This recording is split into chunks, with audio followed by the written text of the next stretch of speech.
একটা fascist mentality সরকার চলছে। তৃণমূল কংগ্রেসই একমাত্র দল যারা বিজেপির বিরুদ্ধে আপোষহীন সংগ্রাম। এই লড়াইটা অ্যাকচুয়ালি হচ্ছে অধিকার অর্জনের লড়াই। আমি মনে করি রাজনীতিতে পার্লামেন্টারি ডেমোক্রেসিতে কোনো একটা জায়গায় সৌজন্য থাকা উচিত। মালদা উত্তর আসনে তৃণমূল কংগ্রেস অত্যন্ত শক্তিশালী দল। উনি তো সাংসদ ছিলেন, আমাদেরই তো সব মিনিস্ট্রি ছিল। উনি কী করলেন? প্রথম পরিকল্পনা তৈরি করা যে সাংসদ হিসাবে আমি বাংলার জন্য কী কী করতে পারি।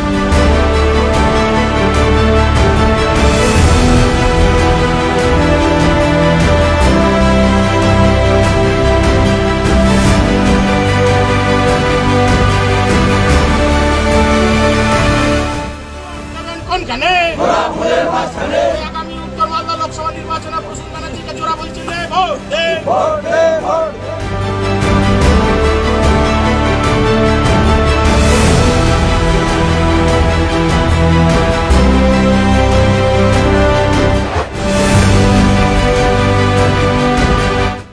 আপনারা জানেন যে চাকরির পাশাপাশি আমার একটা অন্য সত্তাও বহু বছর ধরেই ছিল আর কি।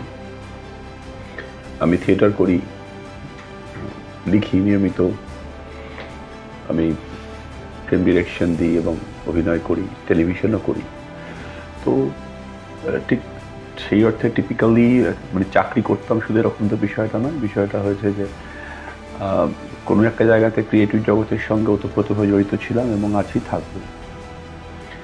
তো এই ক্রিয়েটিভ ইনস্টিংক্ট থেকে আমার যেটা মনে হয়েছিল সেটা হচ্ছে যে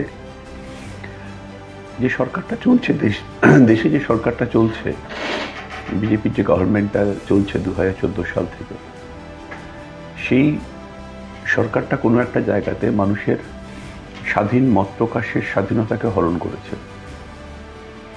সেই সরকারটা কোনো একটা জায়গাতে মানুষকে, ভারতবর্ষের মানুষকে, কোনো শিল্পী সাহিত্যিক কাউকেই তারা কথা বলতে দিতে চায় না। একটা ফ্যাসিস্ট মেন্টালিটি সরকার চলছে। যে সরকারটা কোনো রকম বিরোধিতা সহ্য করতে পারে না, কোনো লিবারাল থটসকে সহ্য করতে পারে না, ওদের একটা নিজস্ব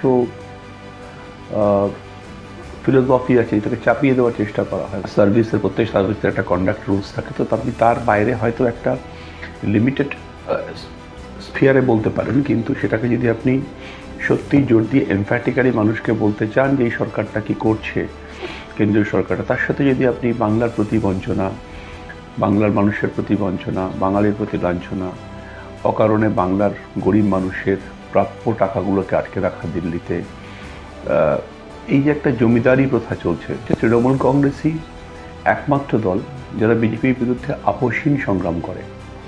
আপনি অন্যদিকে দেখুন, কংগ্রেস তারা একটা সফট লাইন অ্যাডপ্ট করে। মালদা উত্তর আসনে তৃণমূল কংগ্রেস অত্যন্ত শক্তিশালী দল। দেখুন, প্রথম কথা হচ্ছে যে আমাদের নেত্রীর নাম মাননীয় মমতা বন্দ্যোপাধ্যায়, যাকে গোটা ভারতবর্ষ সম্মান করে, যাকে গোটা বাংলা ভালোবাসে, যার উন্নয়নমূলক প্রকল্পের সুবিধা সারা রাজ্যের সাথে মালদা উত্তরের মানুষও পেয়েছেন। কখনো পশ্চিমবঙ্গের মাননীয় মুখ্যমন্ত্রী, সারা দেশে জননেত্রী মমতা বন্দ্যোপাধ্যায় উন্নয়ন নিয়ে কোনো ডিসক্রিমিনেশন করেননি। যে দলের সমর্থক হোক না কেন, প্রত্যেকে উন্নয়নটা পেয়েছেন। আমাদের সেনাপতির নাম মাননীয় অভিষেক বন্দ্যোপাধ্যায়, যিনি আপোষহীন সংগ্রাম করেন এবং একদম সামনে দাঁড়িয়ে নেতৃত্ব দেন। ফলে রাজ্যের সমস্ত জায়গার মতো মালদা উত্তরের মানুষও দুটো জিনিস একসঙ্গে দেখেছে, সেটা হচ্ছে বিজেপির বিরুদ্ধে আপোষহীন সংগ্রাম এবং তার সাথে পশ্চিমবঙ্গ সরকারের জনমুখী প্রকল্প। একই সাথে মানুষ এটাও দেখেছে যে যিনি এখানে 5 বছর সাংসদ ছিলেন, তার কাজ মাইক্রোস্কোপ দিয়ে খুঁজলেও খুঁজে পাওয়া যাচ্ছে না। হবিবপুর থেকে হরিশ্চন্দ্রপুর পর্যন্ত যেখানেই গেছি, সেখানেই মানুষ এটাই বলছেন যে সাংসদকে এখানে দেখাও যায়নি, কোনো কাজও পাওয়া যায়নি। মালদা উত্তরে 88টা গ্রাম পঞ্চায়েত আছে, আপনারা জানেন।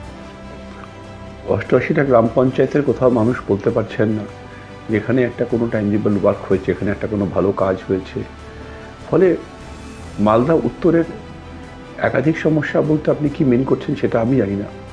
আমি বলছি যে মালদা উত্তর শুধু নয়, মালদা উত্তর দক্ষিণ দুটোতেই তৃণমূল কংগ্রেস জিতবে, এবং জিতবে দুটো কারণে। আমি বললাম যে মানুষ কোথাও সংগ্রামে আপসহীন সংগ্রাম পছন্দ করে। বিজেপির বিরুদ্ধে কথা বলার জন্য কংগ্রেস কথা বলে না, তৃণমূল কংগ্রেস কথা বলছে, বলিষ্ঠভাবে কথা বলছে। জনমুখী প্রকল্প যেটা তৃণমূল কংগ্রেস সরকারে আসার পর থেকে মানুষ এই সুযোগ সুবিধা পেয়েছেন, আমি বলবো যে মানুষ যে অধিকার পেয়েছেন এবং বিজেপি যে অধিকার থেকে মানুষকে বঞ্চিত করেছে, এই লড়াইটা অ্যাকচুয়ালি হচ্ছে অধিকার অর্জনের লড়াই। এই লড়াইটা হচ্ছে, আমরা বলছি মানুষের অধিকার লড়াই। আমরা অধিকার যাত্রা করেছি, অধিকার বুঝে নেওয়ার যে লড়াইটা লড়ছে বাংলা, সেই অধিকার বুঝে নেওয়ার লড়াইতে তো মালদা উত্তরের মানুষও শরিক। ফলে আপনি নিশ্চিত থাকতে পারেন যে মালদা উত্তরের মানুষ মাননীয় মমতা বন্দ্যোপাধ্যায়, অভিষেক বন্দ্যোপাধ্যায় তৃণমূল কংগ্রেসের সঙ্গে অবশ্যই রয়েছেন। মালদা, এবং আমি যেখানে যেখানে গেছি খুব ভালো রেসপন্স পাচ্ছি মানুষের কাছ থেকে, এবং আমি খুব নিশ্চিত যে এই মালদা উত্তর সিটে তৃণমূল কংগ্রেস বিপুল ভোটে জয়ী হবে, কারণ মানুষের সমর্থন আমাদের সঙ্গে রয়েছে। আমি মনে করি রাজনীতিতে, পার্লামেন্টারি ডেমোক্রেসিতে কোনো একটা জায়গায় সৌজন্য থাকা উচিত, এবং মডেল কোড অফ কন্ডাক্ট বলেও একটা বিষয় আছে, সেখানেও খুব স্পষ্ট করে বলা আছে যে মডেল কোড অফ কন্ডাক্টে মানে প্রতিপক্ষের সম্পর্কে আপনি যেটা বলছেন সেটা উইদিন দ্য প্রেসক্রাইব লিমিটে হওয়া দরকার। আমাদের প্রতিপক্ষ হয়তো অনেক সময় সেটা মানেন না। আমি একটা চিঠিও করেছি, আপনি জানেন, নির্বাচন কমিশনকে, যে অনেক ক্ষেত্রে যেটা হচ্ছে সেটা প্রতিপক্ষ ওদের নিয়মটা জানেন না, কি বলতে হয় বা না হয়। আমি প্রতিপক্ষের সম্পর্কে ব্যক্তিগত কোনো মন্তব্য করি না। দুটো কথা বলবো, প্রতিপক্ষ যে দলে বিলং করেন সেই কথাটা বলছি। যখন সিএ বিলটা পাস হয়েছিল সংসদে, তখন উনি সই করেছিলেন না সই করেননি? সই করেছিলেন। উনি সাংসদ ছিলেন 5 বছর। সাংসদ হিসাবে এলাকা উন্নয়ন তহবিল একটা তো পান, সম্ভবত বছরে 5 কোটি টাকা করে পাওয়া যায়। তো গোটা সংসদীয় এলাকাতে যে কাজ হয়েছে সেটা তো খুব নগণ্য। এই টাকাটা কোথায় গেল, আমার দ্বিতীয় প্রশ্ন। তৃতীয় প্রশ্ন, গঙ্গা ফুলাহারের ভাঙন, যা মালদার উত্তর শুধু নয়, মালদা দক্ষিণেও আছে, উত্তর নিয়ে কথা বলছি, একটা বড় সমস্যা। সে বিষয়ে সাংসদ কি করলেন? মালদা উত্তরের সাংসদ মালদাতে রাজ্য সরকার যাবতীয় সাহায্য করে, সহযোগিতা করে, সব রকম অ্যাডমিনিস্ট্রেটিভ ওয়েতে হেল্প করে এয়ারপোর্টটা তৈরি হলো। দেখুন, এয়ারপোর্ট ফাংশনাল করতে গেলে দুটো সংস্থার নোট লাগে বা সায়ে লাগে, সেটা একটা bureau of civil aviation security, একটা ডিজিসি। উনি তো সাংসদ ছিলেন, ওনাদেরই তো সব মিনিস্ট্রি ছিল। উনি কি করলেন? তৃণমূল কংগ্রেস ডিটেনশন ক্যাম্পকে ভয় পায় না।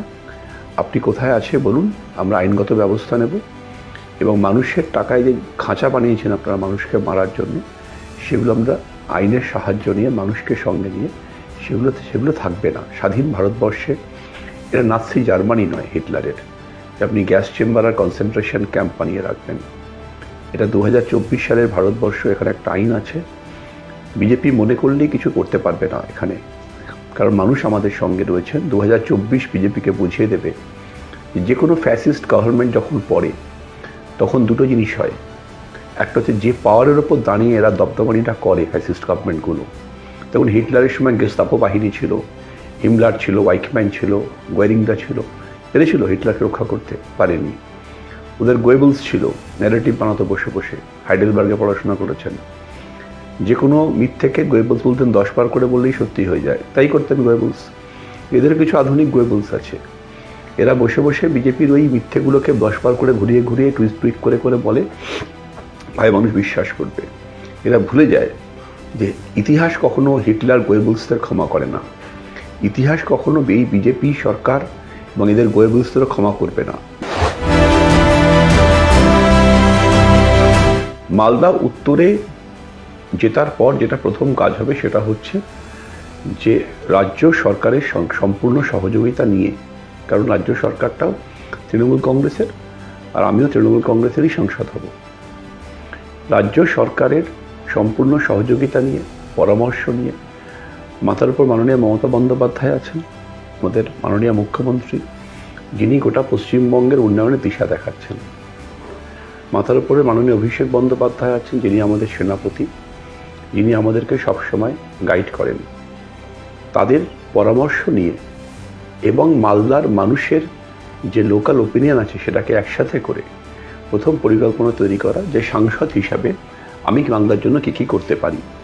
নিশ্চয়ই কিছু আমার নিজস্ব দেখুন, যেটা বললাম, যেটা হচ্ছে যে লড়াই করার জায়গা, যে গঙ্গা ফুলাহারের ভাঙন হচ্ছে সেখানে যাতে সেটাকে রোধ করা যায়, সেইটাকে রেজ করে সেই ইস্যুটাকে অ্যাড্রেস করা, এটা তো একদম সাংসদ হিসেবে নিজের কাজ থাকে।